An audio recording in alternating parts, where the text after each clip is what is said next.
Welcome back to Religion to Reality.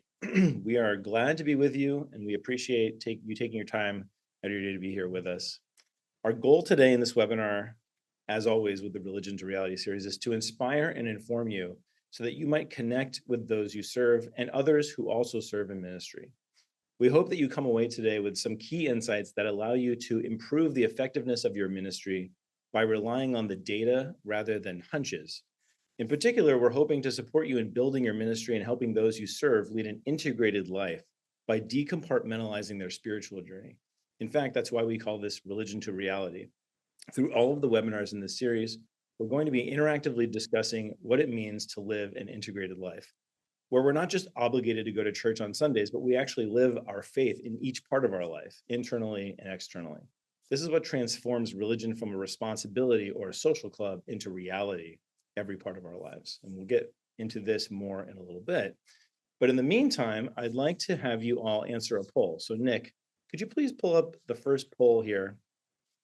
And the first question is, are you involved in at least one faith-oriented social or community group? So are you in some kind of faith group? Yes or no? Hopefully that was pretty straightforward. We'll give people just a chance to lock those in. And then immediately I want to just pull up the next poll question, which is number 2 here, Nick, which is, with which kind of faith communities do you interact? So let's go ahead and pull up that second one. There it is. Whole bunch of options here. So if you did say yes, please let us know, well, what is it? And you can select all that apply. So that this could include Bible studies, education and faith formation groups, prayer groups, service outreach groups, men's or women's groups, book clubs, age-related social groups. So could be, I don't know, young adults or seniors or something, choir or a music ensemble, ecclesial movements, family or parenting groups, support or recovery groups, living communities or co-ops, ethnic or cultural apostolates. All of these might be the types of faith groups you're a part of. Please vote and we can move on. All right. Next up, Father John, if you just wouldn't mind leading us in a prayer from St. Francis de Sales. I'm more than happy to. So we recall to mind the fact that we are in God's presence.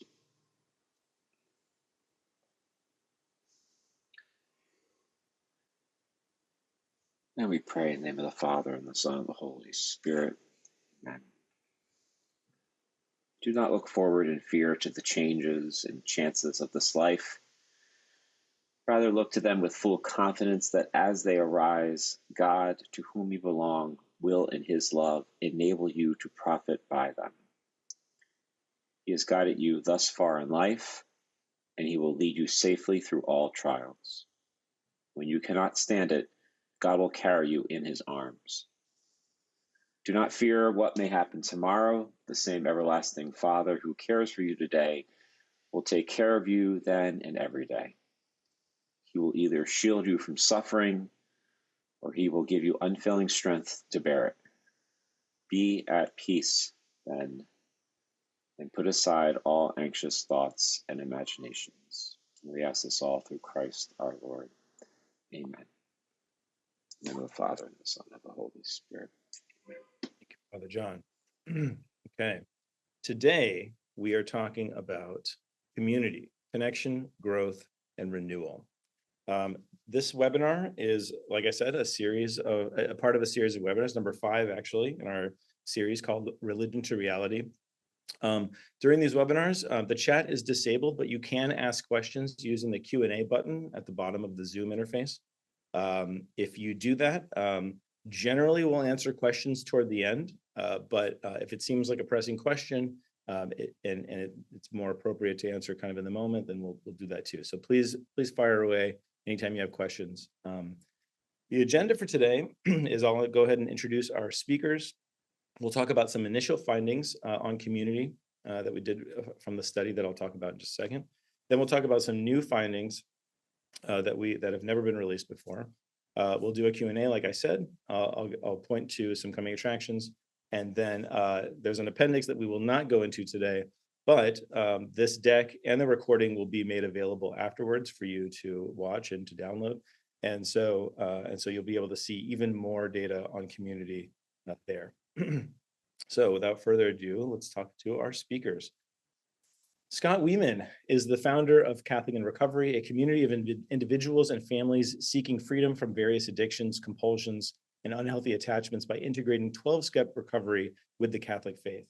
Scott is the author of The 12 Steps and the Sacraments and the Catholic in Recovery workbook. His Catholic in Recovery organization won the top prize at the OSV Institute for Catholic Innovation Challenge Showcase in 2021. Scott holds a master's degree in clinical counseling from Point Loma Nazarene University and serves as a marriage and family therapist in addition to his ministry work. He has appeared on EWTN's The Journey Home, Women of Grace, and EWTN Live, and is a recurring guest on Catholic Answers Live. His work has been featured on the Hallow app, Alatea, and Pathos. He lives in Nashville, Tennessee with his wife and 3 children. Welcome, Scott. Scott, I still think of you as a San Diego guy. So it's great to have you join us. Can you give us a little more about what Catholic in Recovery is up to these days? Yeah, Catholic in Recovery, which started 8 years or so ago, rooted really in my own recovery from alcoholism, drug addiction, and other compulsive behaviors, which brought me back to the church, is really a place that people can come together to find hope and share hope. We serve as a bridge between 12-step recovery groups and the church, and support people with a variety of addictions related to alcoholism, drug addiction, lust, food-related addictions, gambling, codependency, technology, and internet addiction. In fact, we're starting a internet and technology addicts addiction recovery meeting next week virtually. People from around the world attend virtual Catholic in Recovery meetings. There are about 75 of them each week, some general recovery meetings, some specific to different addiction types. We also serve family members impacted by loved ones' addiction and adult children of alcoholics and dysfunctional homes. We just launched a podcast. A priest from the Diocese of Lincoln, Nebraska, Father Sean Kilcawley, and I, discussing topics related to addiction recovery in our faith every other week, and host retreats and a variety of other things. We'll have a recovery rosary meditation book published in the spring of next year, and are eager to support individuals and families impacted by addiction, particularly over the next month, where the holidays can provide some temptations and stress and challenges for both individuals and families impacted by addiction. And so being able to navigate that with gratitude and grace is a priority of ours over the next month. It's great. Well, it's great to have you. Andrew Whaley is the founder of 5 Cups and the Calix Apostolate. 5 Cups promotes missional hospitality as a mode of community for the post-Christendom era, and Calix designs, trains, and launches missional cafes, as well as training and forming missionaries to work in them. Andrew resides in Lander, Wyoming, where he runs Sinks Coffee, the first Calix prototype.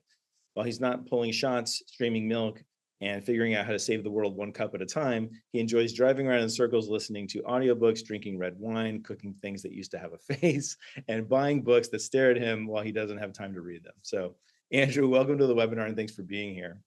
Can you give us a soundbite on what 5 Cups or Calix is up to right now? Yeah, so 5 Cups is a larger org that we the kind of the umbrella org that we just promote missional hospitality as kind of one of the answers for the next phase in the church, the post-Christendom era. And Calix inside of it is the part of it they're kind of one thing, but that's more focused on actual spaces, normally cafes, though we want to build other types of spaces where just the normal organic moves of hospitality over time can earn us relationship in community and awaken desire for the fullness of reality, including the infinite, primarily with the deeply unchurched. So we build these places to earn relationship with people who they're not Catholic, or certainly not currently practicing, and would probably never walk into a church. And so I started this as consulting, and then we turned it into a nonprofit. And I had built a shop for Wyoming Catholic College in a fairly diverse little mountain climbing town out here in rural Wyoming. And we bought that from them, and we are transforming it slowly and hopefully surely into a prototype that people could kind of come look at and check out. So great.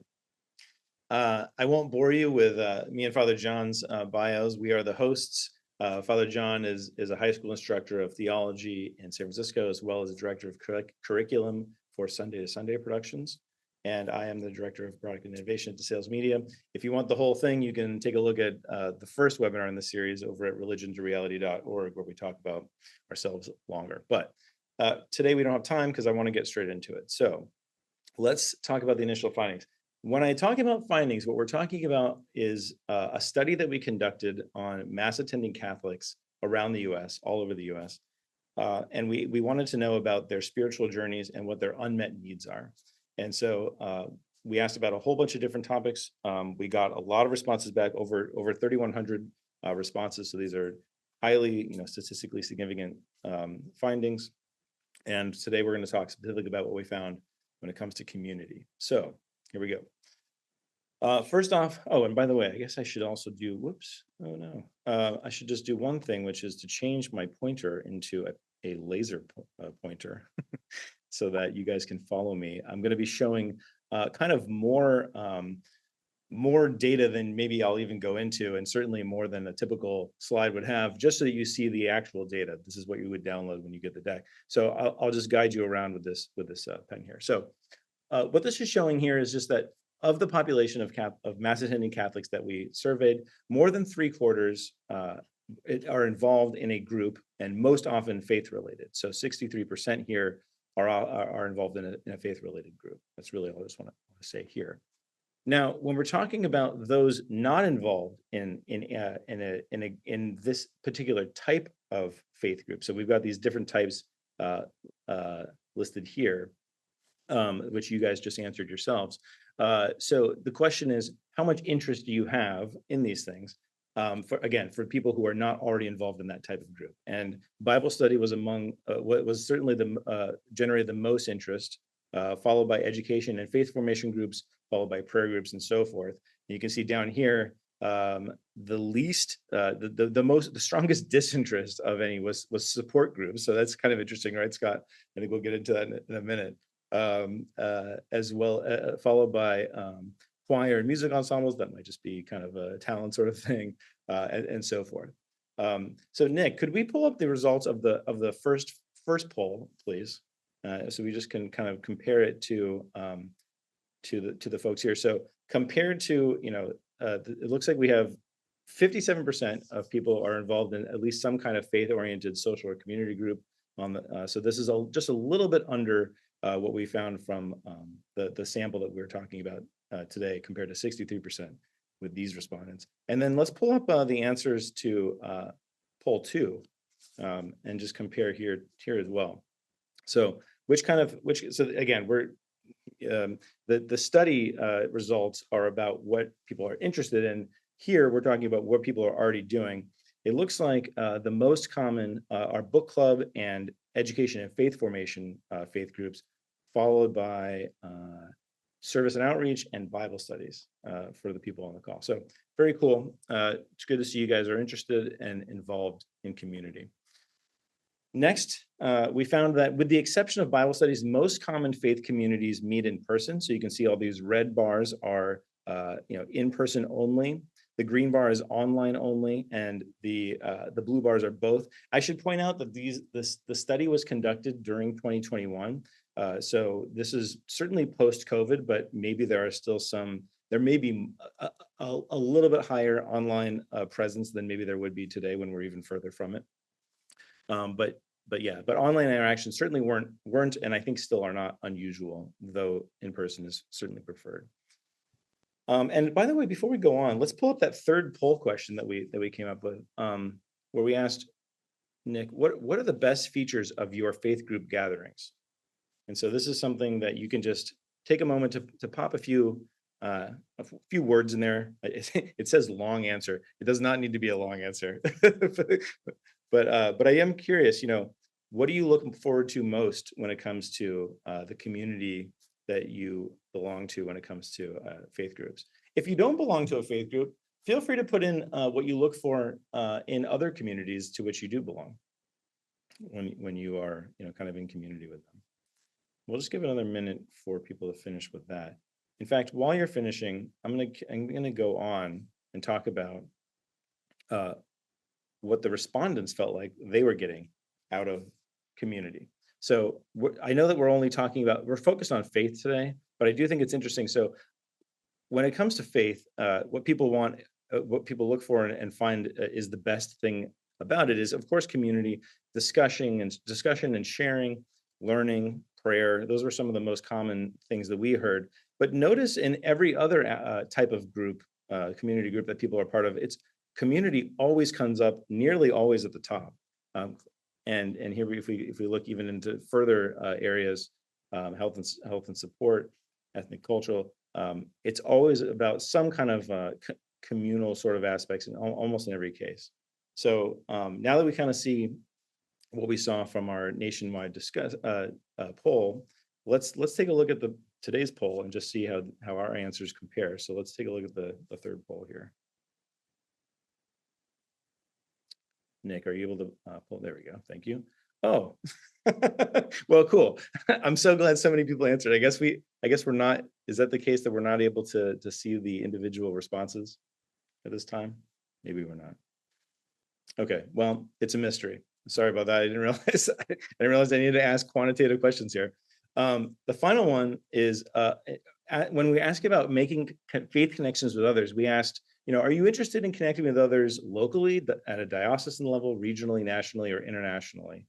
And so mass attending Catholics, basically it's a pretty linear graph where we see that the most interest is held at the most local level, and dwindling down to international is where there's the least interest and the most disinterest, maybe unsurprisingly. So I'm going to stop sharing here for a minute and I open it up for discussion. To my guests, Scott and Andrew, was there anything that particularly jumped out at you during this presentation? I mean, for me, I think that there is a God-given inclination for us to be amongst each other. But I think that there are also human factors that want to keep us isolated and keep us from engaging. I would have actually expected that just like community involvement or fellowship interest and the expression of that to be a little bit higher than what the data shows, especially among mass attending Catholics in the United States.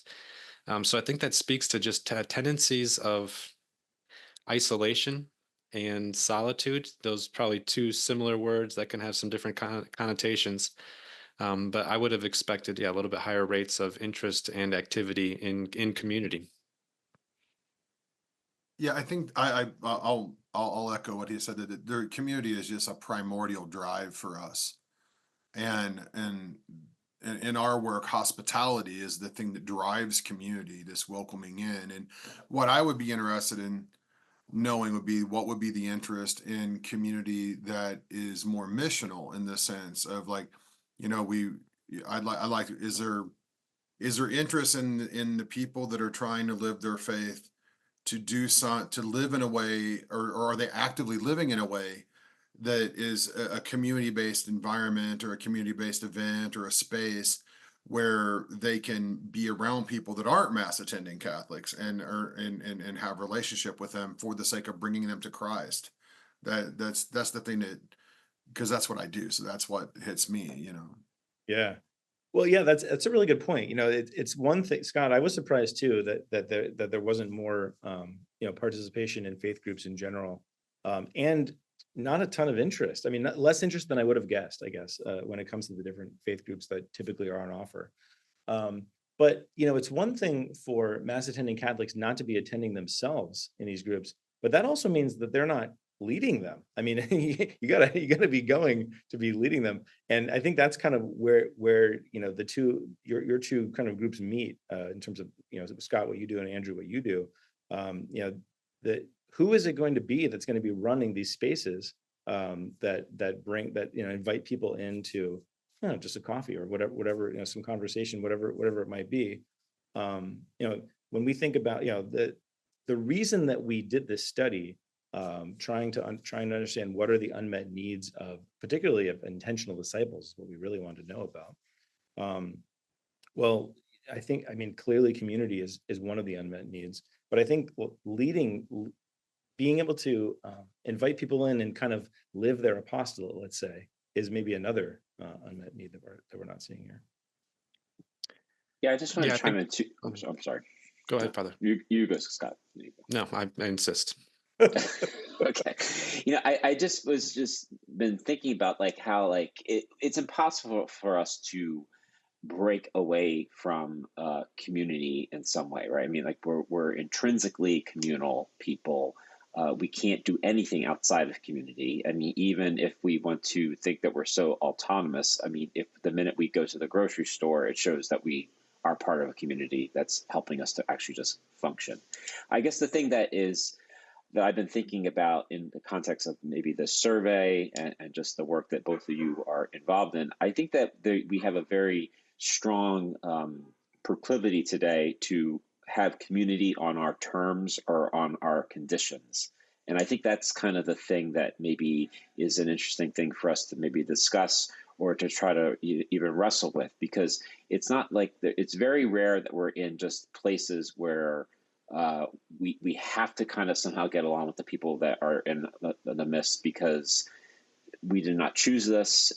This is now choosing us in a certain sense. I mean, you have maybe brief moments of this when you're on the subway or something like that, or if you live in an apartment building and something happens that requires people to have to quickly lean into each other. But for the most part, we can set the parameters and the terms on how we want to do community and the conditions.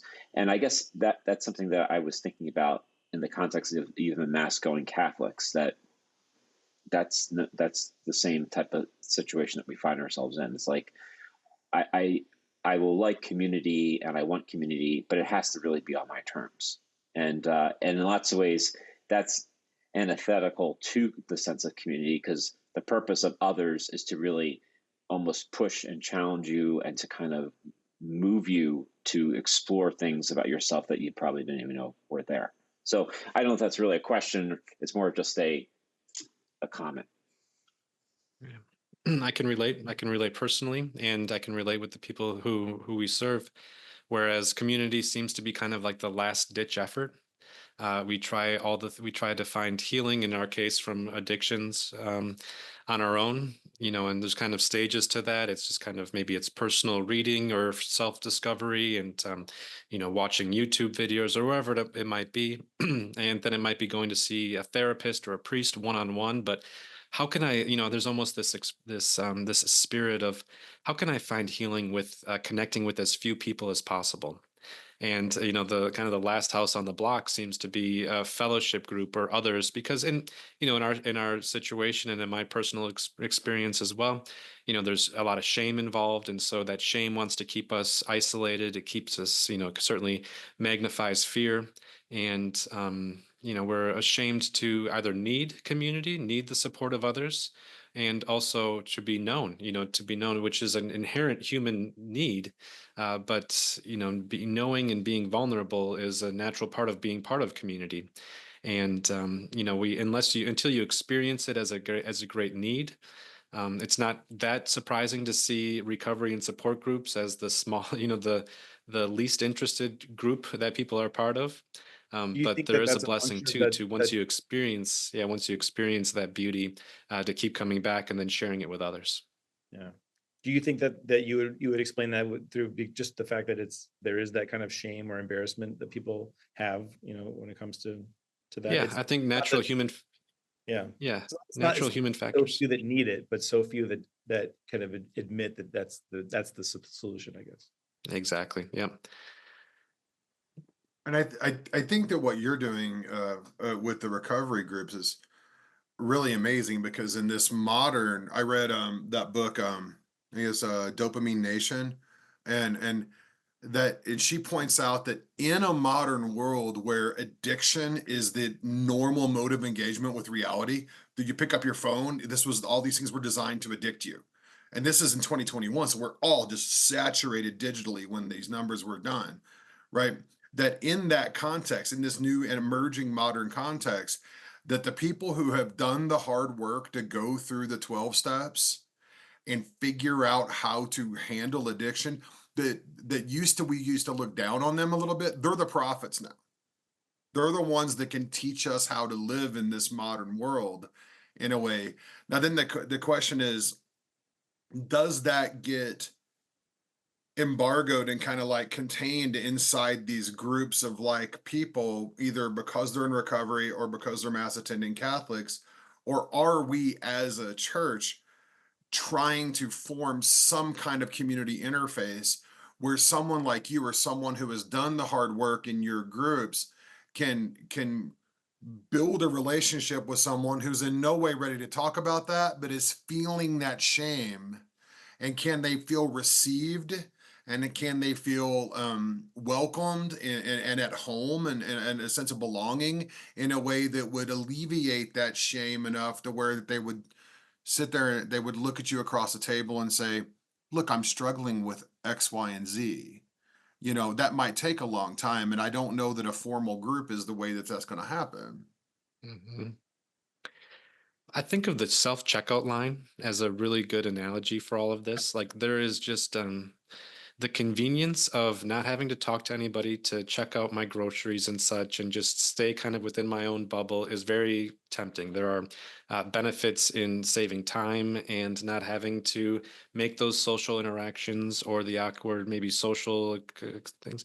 But it almost is this as if we have to take an intentional approach to taking a little bit extra time to going in the line where we're going to encounter maybe one or two other people, and plus the people who are standing in front of us and behind us, a very small reflection of kind of a larger expression of our desires for community. But I think that there can be a lot extrapolated from that. And so, you know, as someone who has learned to be in community and values that and doesn't want to I don't know, be a part of social structures that are taking us more and more into isolation. I try to make an effort to like stand in line, and even if it's just a few items in the store. But how can we, like, what's the analogy? How do we apply that analogy in other areas of our lives, particularly our faith life, where there are probably more and more self checkout lines available for us to receive what we otherwise used to have to go and connect with other humans in order to receive. You use that term faith life. Throughout this series, I'm super guilty of it myself. I'm trying to stop because I'm trying to recognize that we live a life that where our faith should inform every part of our life. That it should just kind of be an integrated life where there's not a faith life and then something else too, right? It's all one thing. But I wonder if I'm just trying to explain to myself, like, why would this be the case that, you know, not as many mass attending Catholics as we would expect are you know, currently finding themselves in you know, faith-based communities? Is it that you know, the not the wrong things are being offered, you know, and they're not taking initiative to start it themselves, so it's just not meeting the need? There actually is a need, but it's just not any of those things that we listed. Is it that people are living more integrated lives than we actually thought? You know, just is a devil's advocate explanation. Like when it comes to community, maybe they don't feel like it needs to be faith-based or even an organized group in order to have community because they're just kind of living that way anyway. Is that a potential explanation? I mean, it's funny, you put the poll up and I couldn't, it said hosts can't answer the poll, but are you part of a faith group community? No, I'm not. I run a nonprofit that builds spaces to create community, but I'm not in a formal book club. I don't have a Bible study. We have a living, breathing community where I go to my friends Hope and Justin's house. We have dinner. There's a bunch of students over and other people that happen to be traveling through town. You know, the guy hit a deer, got stuck in town for a couple days. We start talking to him, invite him over for dinner, and we end up sitting on the deck, you know, having a glass of wine or a cigarette and like having these big, deep, beautiful conversations. But so I feel like I live a life that's really rich in community, Mm. but I'm not part of a group. It's just kind of, I think of it as a difference between speed dating and talking to someone in a bar. It's like, I think people they get so much facile, you know, gutters down the side of this reality kind of like events in their life digitally, that I think that A, they want to break out of that and have something actually spontaneous. And B, frankly, a lot of the mass attending Catholics I know are getting increasingly sick of living in the Catholic bubble and would probably prefer to just go to a pub and have a pint and have some conversations with people. But That's just my contrarian 2 cents to the No, precinct. it's valid. It's totally valid. I also just love that this little community that we have formed here, just among the four of us, and of course all of our participants listening. That like just John's bringing up subways, which of course we find in cities. You're bringing up the guy that got stuck in town for hitting a deer. That Wyoming experience. There's already diversity. Literally, our first conversion in our shop, kid hit a deer, got stuck here for 3 days. When he ended up going to the sauna, doing deep cold plunges at my friend's house, showed up in divine liturgy the next morning, hung out in our shop a couple days, and when he left, he knew Christ. But now Beautiful. we're not in the business of 72-hour conversions, but when a fish wants to jump in the boat, we let them, But that's take that, slow it down over the course of 2 years, I guess. Yeah, By the way, I just want to jump in too. Like I'm so tired of the Catholic bubble myself, and I speak to that as a priest. Like I'm just bored with the Catholic bubble. I'm just Amen. completely bored. There, and most explicitly Catholic ministries today, or intentional Catholic groups, they don't speak to me because I feel like they're trying to answer questions that I'm not asking, and that seems to be a problem in most parish levels. Let's put it that way. I'm going to start there. Now, if you ask me, am I part of a faith community? I am. I could say I'm a part of a few, but one that's extremely intentional in my life is I'm part of a interfaith, interreligious group that's sponsored by the Episcopalian Church on Long Island, and we're doing spiritual formation work, looking at the traditions of Benedictine, Carmelite, Franciscan spirituality. It's over a course of 4 years, and I'm part of a cohort, and it's a very deep thing. I think, first of all, I know I'm the only Catholic priest in it, and maybe there's a couple other Catholics, but like I never have felt like, this would be so much better if everyone was a card-carrying Catholic. Like in some ways, I feel like no, that we would have lost the richness of this entire experience if everyone's trying to show up with that as being the most explicit identifier. I mean, and I only say this because I truly do believe that like we are in a time where the Spirit works in lots of different ways, and it's not always just because someone's Catholic or because they're have this super sacramental life that is a way to prove that this is the way that the Spirit is working in the world. I'm not buying it. I think that it really requires an attentiveness to listening to how things are moving in and of because of Christ, period. I'm not trying to say there's parallel things going on. Everything is Christ.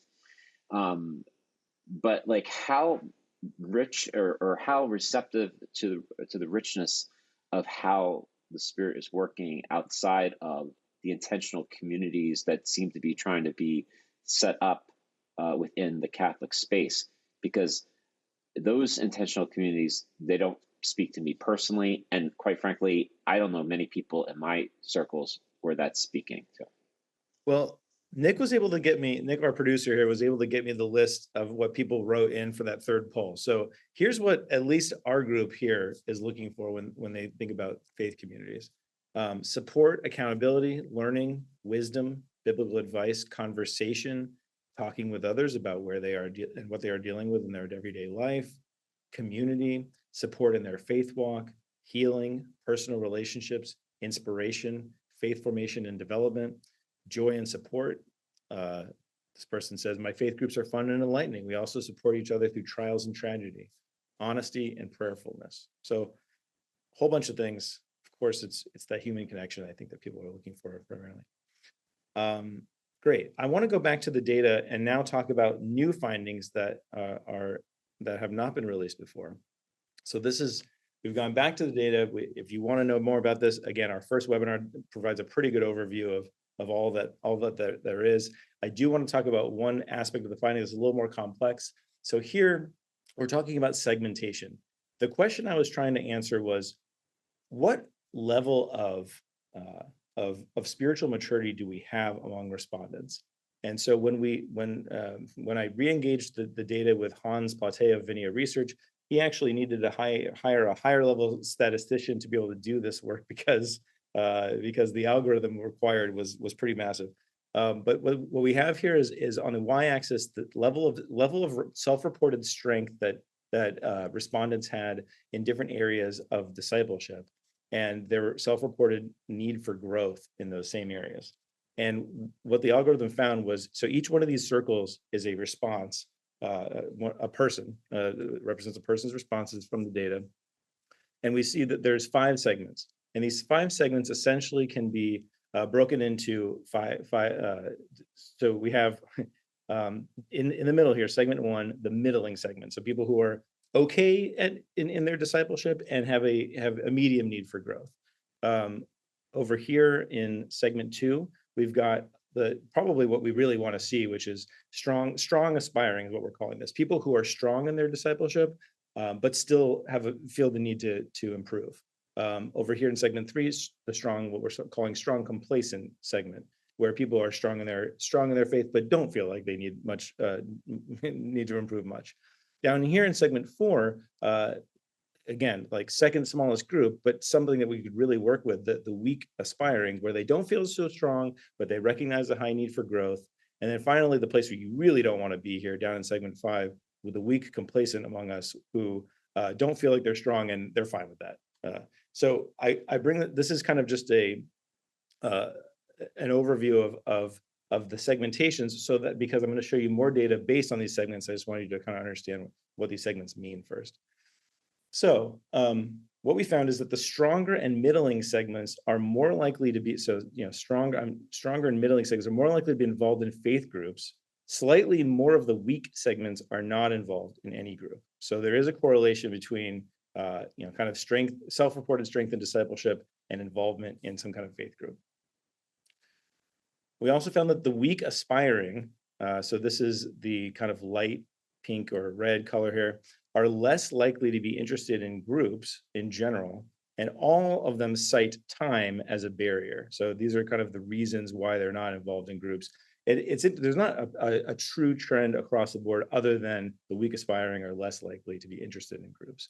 And of course, weak complacent certainly are not doing their part either. The majority of all segments, except the weak complacent, are interested in making faith connections. So we can, and it obviously, of course, goes up from weak to strong. It's significantly better, but weak complacent, not interested. There's a lot here on this one. Basically, when we think about, so here are the segments again across the top, and these different attributes that we measured in the data. Interestingly, the weak complacent and strong aspiring are more likely to say that they don't do groups because they're introverted. Both weak groups had less interest in general. The middling and strong complacent said there was a lack of opportunity, and as we said, much higher interest in connecting with others when it comes to the strong aspiring group. Here, what we're basically saying is that those who are comfortable sharing their faith with others are more likely to be in a faith group compared to those who are middling or uncomfortable sharing their faith with others. So now we can see a correlation between comfortability in sharing the faith and involvement in faith groups. And then here we see that, so comparing sex and involvement in faith communities, women are more likely to participate in Bible studies and book clubs, and men are more likely to participate in gender-based groups, aka men's groups, and ecclesial movements than are women. Also, women are more interested across the board in terms of Bible studies, prayer groups, and book clubs. So let me leave it there, and I want to open it back up into back up for questions and takeaways. Scott, do you guys have an even mix of men and women? Maybe we can. That's an easy place to start. I would estimate ours to be about 60% women, 40% men. Although nearly 50-50. I think by the data and the sample numbers that you showed on the bottom right of that screen too, it seems as though women are much more likely to answer questions related to discipleship in faith settings than in men as well, since it seems like significantly more respondents were women than men. That's true. The data in general, that was true, but this accounted for that, but that is true. Yeah. Yeah, it's about 40, 60, 45, 55. So it's pretty close, I would say. Okay. Andrew, what about you? In your work, do you see kind of it's obviously not just you running these things. So you have people that, of course, you're hoping to bring in just the general population, but then the people actually that you're training and to run these Yeah. spaces. Is that generally an even mix, or what's I that would like? say that, man, I would probably say it slants slightly more feminine than slightly more female, just because I think that it's such the work that we do and the work that we're training people to do and inviting people to do is pretty patient and pretty relational. And so I think it plays to the female strengths a little better. Guys tend to want to get to the point and do apologetics or something like that, and we just don't allow that. We don't let people answer unasked questions. So that being said, I mean, our staff is probably 60-40 in the shop that I have now that are mostly student interns. I've had staffs that were higher um male though. So I don't think gender really plays a role in our work in that sense. What about the idea of the comfortability of faith, of sharing the faith? Do you feel like that's kind of a necessary first step before you ask someone to kind of be working one of these places, Andrew? And Um yeah. Not, I mean, in a sense, but what we do, we don't say, hi, welcome to Scene's Coffee. Hey, I see you're wearing a blue shirt. Speaking of blue shirts, it says in Romans 10:9 and 10, if you believe in your heart, confess with your mouth. That's not what we do. So it's like, in some ways, I'm wanting more people who are willing to receive people and to connect with them and to find connections through shared goods and just enter into a real conversation around of wonder and longing and connection to reality without a filter of an ideology at all, and then respond to those questions in relationship over time. So, Nikki Gumbel from Alpha says he wants people to belong, believe, and behave in that order.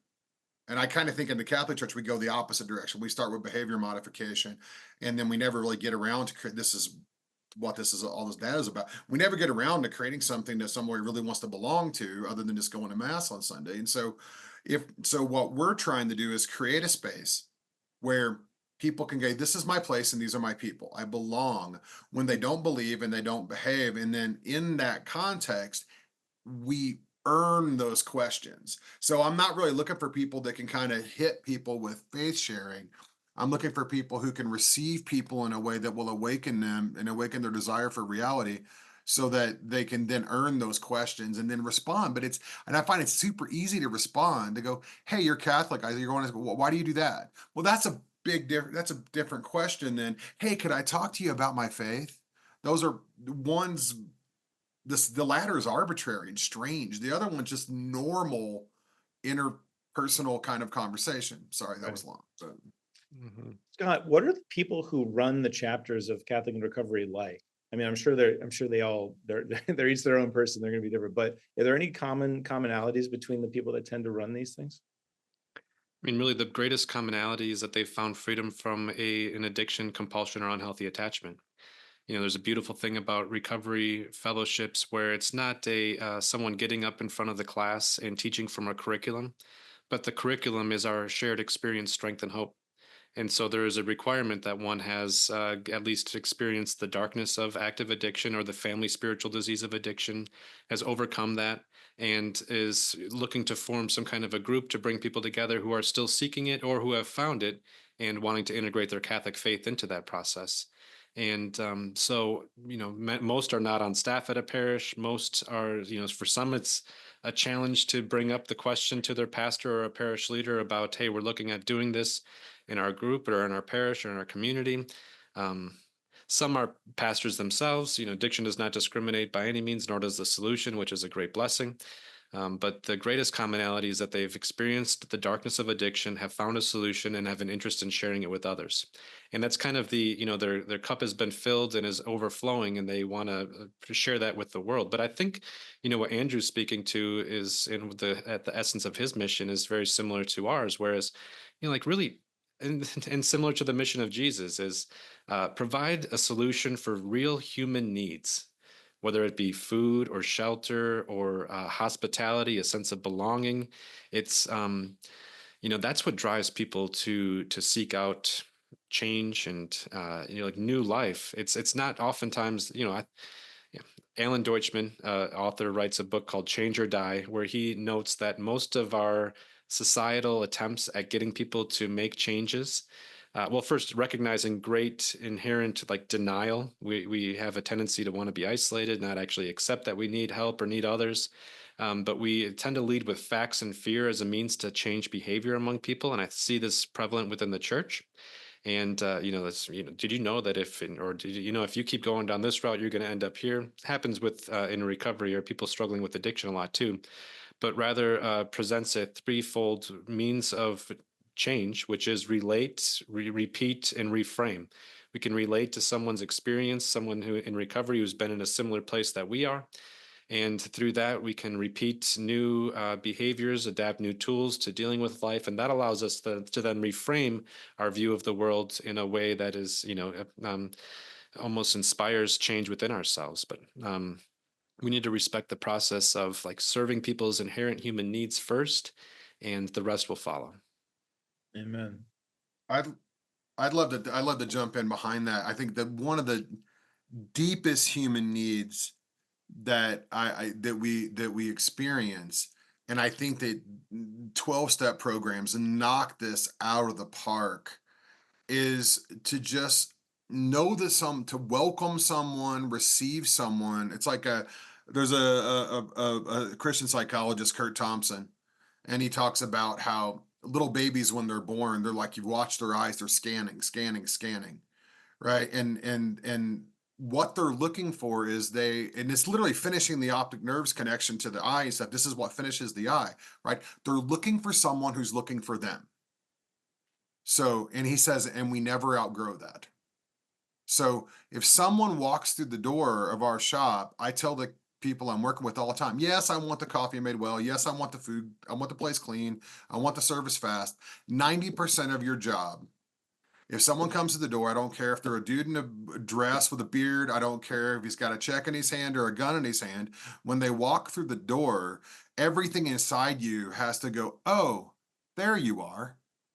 And I've experienced that if I've walked into 12-step. They're like, welcome. Hey, what's your name? Hey, I mean, it's just, you're immediately received. And I think that the 12-step program is like, they have a common good. They have a shared good in the form of like this shared weakness, this shared engagement with reality, and this shared desire for healing bonds them together. So I think that I think we could take, as the church, we could take a huge cue from the world of recovery of what a group would actually look like. If I could walk in and not a Bible study, walk in and go, yeah, you know what? I woke up 2 days today and I just barely believed, and I don't know if I can go on. And for about 15 minutes on Wednesday afternoon, I wanted to jump off something, but I'm pretty good now. How are you guys? And not have to come in like with an agenda. I think that we'd see different numbers then. Anyway. I agree. I think we have a lot to learn from 12-step. And John, I want to hear from you on this. But I just want to say to everyone who's attending here on the webinar, we're opening it up now to questions. So please pop your questions in the Q&A. Jessica, I see yours, and we're going to get to it next. But Father John, please. Yeah, no, I just want to say, I mean, like, it's so interesting. We feel like we have to learn from 12-step programs, but like, it just seems to me like that was exactly what Christ introduced to us from the get-go. I mean, like, the 12-step program is modeling off of just the very incarnational reality that Jesus embodies, right? I mean, and because I think there's a fear in Catholic spaces that somehow people are just not going to get it right on their own or through some type of process. So we just have to kind of tell them what they have to do in order to make sure that everything's going to be okay. Now, I totally get the fact that there's times where we have to really challenge and correct people, I guess, in certain circumstances. Otherwise, they'd be causing more damage to other people and to themselves. I get that. But to really start from the premise that, you already have within you the very living presence of God. And all we are called to do in the context of community is to affirm what already is, not try to give you something that you don't have. Like that is exactly what incarnation is, right? I mean, Jesus is affirming that this world is God's presence fully, just as God's presence is fully in what we understand it heaven to be. That, on earth as it is in heaven. I mean, it's one and the same in that sense, that like everything is this path into the divine because every person is participating in the divine. And I just feel almost as if so many church groups are trying to like almost feel like we have to kind of insert the divine into places. Like we have to kind of be like, no, that stuff's bad. This is good stuff. That's secular. This is sacred. I mean, like, and it causes a lot of pressure because it feels as if everyone's just getting these prescription models where they feel as if, well, if I just follow all these things that are being told to me to do, my life is going to work out. And that does not work out. That definitely does not work out in my own life. And it has failed miserably in my own life, feeling if I just do the prescription model, everything's going to work out. It has failed miserably. And I think that there is something great to see that's happening in 12-step programs, because I feel like that is church. And whatever's happening in, say, a parish, well, I don't think it's really church in lots of ways. I feel maybe it's in like a place for instruction, or a place where it feels like you are showing up to be able to affirm something that you already are. But it's clearly not. It's very rare that it's a place just to be accepted for where you are when you walk through the door. That is the rarity in church, and it's like, and that's a big problem, a big problem. The man who saved my life greeted me after a meeting in my darkest hour, and darted across the room afterwards, almost in deep pursuit of me, and looked me in the eyes and said, "I know exactly how you feel. You don't ever have to drink again." And that seemed to cut through all of my shame and denial and fear, and really was the hospitable approach that I needed in order to feel welcomed and accepted, and be able to see that perhaps maybe there is some hope for me. And I think there's something else that we can learn from the recovery world is this vulnerability, right? We get so guarded, and there's so much pressure. I mean, I run a Catholic organization. There's pressure on me to look like some kind of super Catholic, and you give me the benefit of the doubt that I'm doing X, Y, and Z, and I've got all my ducks in a row or whatever. But it's like if you're sitting there struggling with shame, you feel completely isolated, you can't talk to anyone about something, and someone that looks at you and they risk and they go, yeah, I struggle with X, Y, and Z, and so I go to this group, and then you look across the table and go, wait, really? Me too. I think that exchange over maybe a particular addiction and a particular shame is the nature of man struggling through fallen reality.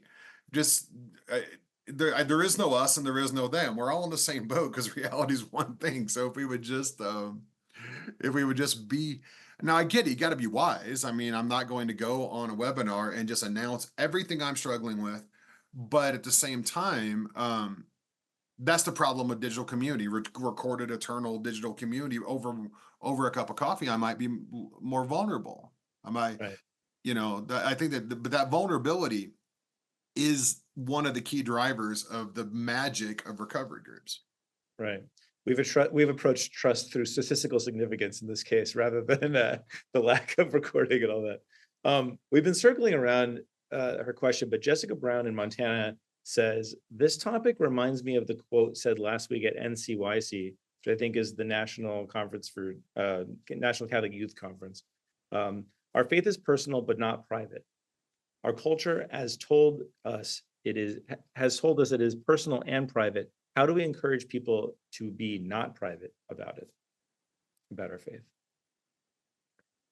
I don't know that we can encourage people in a direct way, but we can model it. And the more that we are vulnerable and open and public about it ourselves, it almost gives permission for others to do the same. I think that